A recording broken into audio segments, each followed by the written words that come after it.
All right, what's up, guys? It's Justin Kahn back with another episode of Fractal Radio, where I interview the best, the coolest games in the Web3 metaverse. And today, I think I found the one. Actually, I'm super excited to talk to the founding team of Psyker with Lucas, Eric, and Reese. Welcome, guys. Thank you for having us. Hello. Thanks for having us. Yeah. So my team is like so excited. Like David, you don't see the chats in Slack that I'm getting, but he's like so excited about your content, and everyone's pretty thrilled. You guys are making like a fighting game, a Web3 fighting game. Can you tell us about it? Yeah. So the reason why we chose a fighting game is in the space right now we haven't seen any, and the fighting game genre is something that everyone can kind of identify with. And growing up, millennials, everyone's playing Nintendo or PlayStation and all the fighting games with Smash Brothers, Tekken, Mortal Kombat. Everyone's in their households playing, and everyone remembers how fun those games were and how entertaining they were to play with your friends and kind of create communities. But over time, they've kind of, I guess, fell off in popularity. There's still huge growth for them in the regular video game industry, but I think with Web3, there's a lot of ways for us to integrate NFTs and put a spin and flair on the genre and make it a lot appealing to a community that would take this game and grow with it. So Psyker itself is kind of blending the Mortal Kombat Tekken style with a cyberpunk theme. We really like the futuristic dystopian artwork style, and we want to make a game that is entertaining, looks great, and the community can grow with it and kind of take it over as it grows out over the years. So we're super excited with it. We're putting an MMO flair on it, where instead of having set fighters where each fighter is predefined and there's about 20 you can select from, it's going to be archetypes, where you choose an archetype to start off and you build that character up as you progress through the matches. And we have a mechanic that people can wager their NFTs in these matches, and it's winner takes all. So you can come out with a lot of loot and sell that loot on marketplaces and make a lot of money. So Exactly. we're excited to do it. Yeah. I love it. That's super hardcore. But that's so much fun. I love it. When I went to the site and I was been checking out your graphics, we just went live on Fractal, the min page. It really reminded me of Tekken. Like that, when you said Tekken meets Cyberpunk, I was like, it looks like, Tekken Blade Runner. Like it's pretty awesome. We'll splash those up. I'm stoked about it. So like That is the vision. yeah, tell us, like, there's so much I wanted to unpack in what you said, Eric, but like, tell us first, like, how did you guys come together to work on this project? Sure. Yeah, we came together. We've been in the blockchain space working in it for about 5 years now. We started out in like 2016, 2017 consulting on projects like through the ICO craze, providing marketing support, writing white papers, doing tokenomics, that type of thing. And we've worked well together over the years, and we're all gamers, avid gamers, growing up playing games, building computers, that type of thing. And we saw the opportunity for Web3 to kind of take over the video game industry. It's kind of reaching that maturity point where with the NFT development, the tech is there, and now we can build these cool games. And with Solana and everything else, the games that are coming out, we ourselves have tried playing them, but we haven't been a fan. So like, let's just make a really cool game that everyone's gonna love, and let's just blow the environment out of the water and make something that's really cool that everyone loves. So that's kind of how we started, for this game. And just kind of adding on to that as well. Yeah, I mean, it's we've been working together for quite some time, and we been in the blockchain space on and off for quite a few years now, and we really realistically just want to build something that changes the space and build an actual economy around it. So yeah. So tell me about the NFTs, because it looks pretty cool. Like you're going to be able to equip your character, change your character's cosmetics, with the NFTs that you have. Like, how is that system going to work? And I guess the gaming nerd in me is like, how are you going to balance that? Yeah, so it's an MMO light style. So the each item is going to have one trait that's going to provide like a bonus or multiplier to your character. So think of it like 2% damage increase, 2% health, attack speed, movement speed, that type of thing. We don't want to make it so, the abilities so intense that it messes up the gameplay.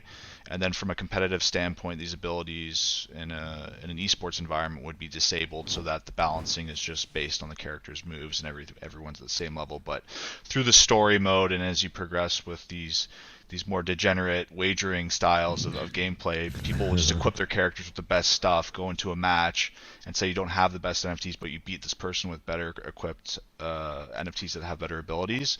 You'll feel great. It's kind of like that Escape from Tarkov vibe where you go into a match and you beat someone that has better equipment than you, and you take that, and then you own that equipment, right? So, yeah, each item is going to have one ability, so it's going to have one stat. You can think of it as like strength, intellect, agility, that type of thing, toughness, and it'll be for that specific item. There's five item slots, so you have a weapon, a headpiece, arm pieces, chest piece, leg piece. And then you can also have power-up cards. So going through the story mode, when you can select different difficulties, you can equip like a deck of cards. These cards are going to have bits of lore in them, so it tells you about the Psykerverse that we're building, but as well as it'll have like a power-up similar to the stats and the weapons. But so if you're playing on a very hard difficulty against hard bosses, you can equip these cards to get a bit of an edge. And tell me about the Psykerverse. Like, what's the lore that you've created? What's the story? Like, I'm intrigued. Like, when I saw the art is incredible, and Thanks. Tell me about like, Reese? Are you the artist? Are you I'm not. But more on the creative side and direction side, I guess. Yeah, So, Reese works with all the designers and artists, and he came up with the branding and everything else for the game. So, yeah, he's quite creative. Cool. Yeah. Yeah, Reese, tell me about what's the story. Yeah, exactly. So, like hyper focused on the art style and whatnot, or where do we want to start? I guess in some regard. Yeah, I guess like how did you come up with the art style? Yeah. What's the lore of like where Sure. that you've created? Like Yeah, so I guess the big thing for us was realistically, I mean, we loved the cyberpunk dystopian theme, and we've always kind of liked that. And I mean, maybe there's something to be said around kind of just the way that the world has been for the last couple of years as well. Is like it's a little bit dystopian, it's a little bit gloomy that we've got COVID and this overlying like virus that's kind of gone on, and we're like, okay, cool, let's kind of play this into the game, and what could the world look like in kind of like a post-apocalyptic style. So I think that was a little bit, and that played a little bit into the individual design and whatnot. So yeah, the team that we're working with in regards to the lore and kind of coming up with the individual like characters and design on that forefront is they're really creative, and we've got a lot of ideas. I mean, that you should see. Well, we can't share it with you exactly right now, but some of the weapons and some of the hideouts and whatnot that we have that are mocked up, they're insane. So we're gonna have everything. Yeah, go ahead, Eric.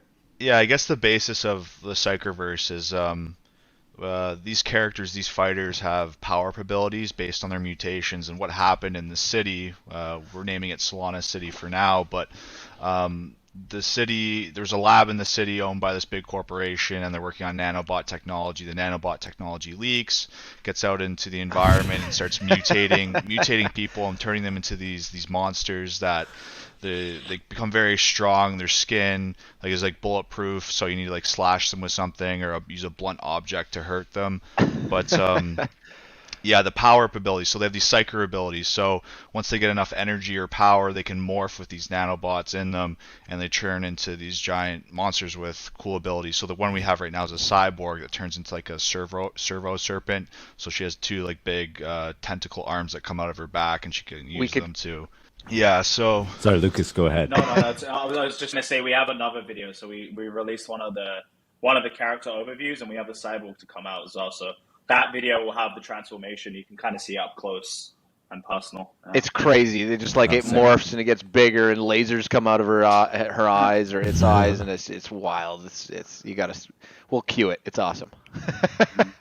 Amazing.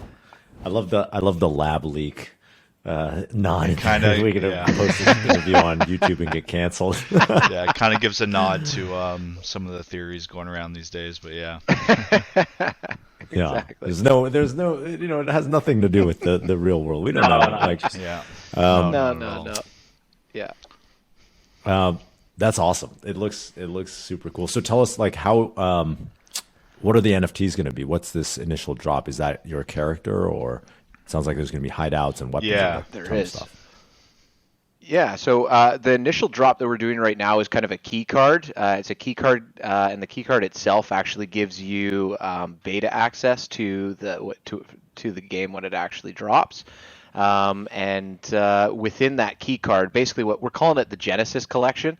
So each character has 5 slots. One's like a weapon, a headgear piece, arms, torso, and legs, and all of those items are like interchangeable NFTs. And interchangeable items. So the Genesis collection, the key card itself is going to give you early access, and then it's going to give you one additional NFT or one additional item for all 5 slots. And they're randomly generated. So yeah, there's a whole bunch of different rarities that obviously kind of come with those items, and also randomized items that you're going to get. And then so yeah, on our initial unveiling, you'll get a spawn. It'll spawn all these, and then you'll have kind of like a full suit, I guess, for your character. yeah, like a So loadout. yeah, Like a loadout. yeah, Yeah, and then and people will be able to trade those. Say they have an item that they don't want, but someone else has it. They can go trade on the marketplace to slot their character up with their preferred items, and then go into the beta and then play on the specific archetype, whether it's a cyborg, street thug, reptilian, or a mercenary type of thing. yeah.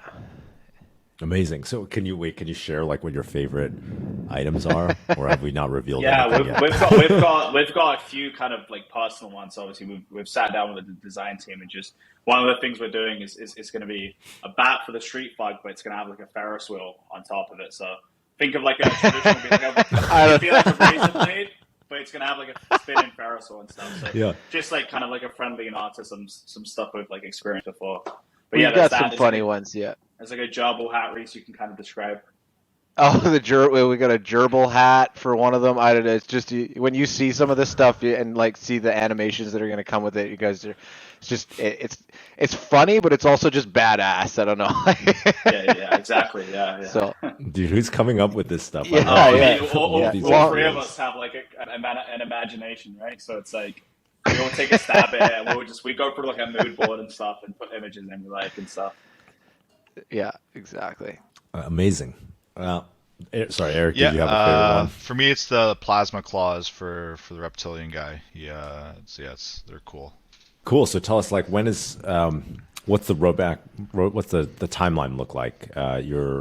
The mint is March 15th. March 15th. I want to say like March 15th, The initial that's right. mint. Yeah. Yeah, Yeah, so yeah. The mint will go live. They'll trade on secondary market, but then people with the key cards, what they'll be able to do is join our private Discord and our DAO and become a part of that private community and kind of have input on the development update up towards the beta. Kind of join that community and have direct access to our content leaks and things like that that we won't share publicly for our development cycle. But as well for when we're aiming for the alpha to be live for the summer, so we're aiming for July for the alpha slot to go live, and that'll gain you access to your NFT items and characters. Yeah, so that's kind of our initial timeline is July after this mint for the game to come out, and then from there we'll build out to beta and then version 1.0 of the release. Exactly. Amazing.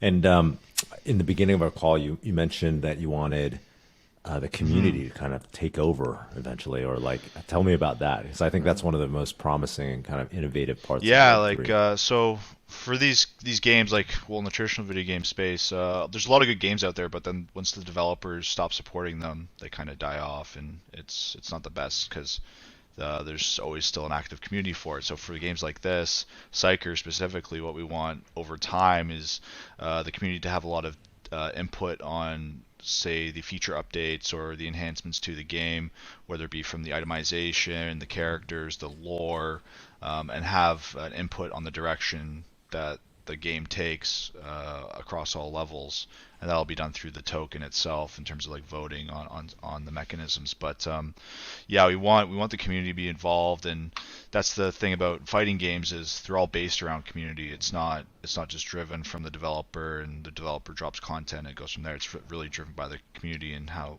they take the game on. So for us, we want them involved in building out the later features and have their input, because without the community, where the game's nothing essentially. So Exactly. Yeah. And we want to reinforce it. And yeah, go ahead, guys. Yeah, it's like when you mod games. It's like when you Skyrim games like those, even though they were released 10 years ago plus, they still have a timeline where it's you can mod the do game things, and thousands yeah. of people still play every day, right? Yeah. So Yeah. The why do you think the fighting games have such a strong community? What do you think this is totally tangential, but like, what do you think it is about fighting games that make people like so invested? So a lot of fighting games, I don't know what it is. It's this primal thing. It's like it used to be where you're sitting beside your buddy and you're fighting directly, and it's something about the animosity of it, but it's very primal, the gameplay. It's different than like an FPS where you're shooting a guy from like 50 meters or 100 meters away. You're beating down on each other in these rounds, and it gets quite intense. But fighting games are something that have been around forever, and everyone's grown up with them, so they can kind of identify with them. A lot of people mix between genres, but like everyone plays Super Smash Brothers. Like I don't know one person that hasn't grown up playing video games that hasn't played Super Smash or something like that. So Yeah. it's a genre that everyone touches at some point, and that's kind of why we focused on this. Whereas with FPS and everything else, they're also a lot different in terms of building. For us, we wanted to choose a game that wasn't overly ambitious, such as like a World of Warcraft scale MMO. We want to choose something that was going to be entertaining, achievable, have good graphics, and something that we could build not an exponentially growing community forever, but something that could build a substantial size community that could be maintained over time, and then the value of that community could grow with the game. So we want to have like a high net worth of adopters over time, if that makes sense, where the people that stick around the longest, they can earn the most out of it. And it's not just like farming things constantly. Exactly. I also loved like this idea that the community can carry on the game over time. Like, there's been so many games that like I've played, like Ultima Online is a great example where like eventually they shut it down, but the people were running community servers. And it'd be cool if like you could just have a seamless transition of like over time. It's not binary. It's more like the developers, like more and more of the token is owned by the people who are playing the game and the community of the game, and then kind of just like it's a DAO, and then it just like continues on. So we're setting up with the foundation for the Psyker token, and that token is going to be used for governance, but as well as community grants for projects for developers that want to join in and build stuff into the game.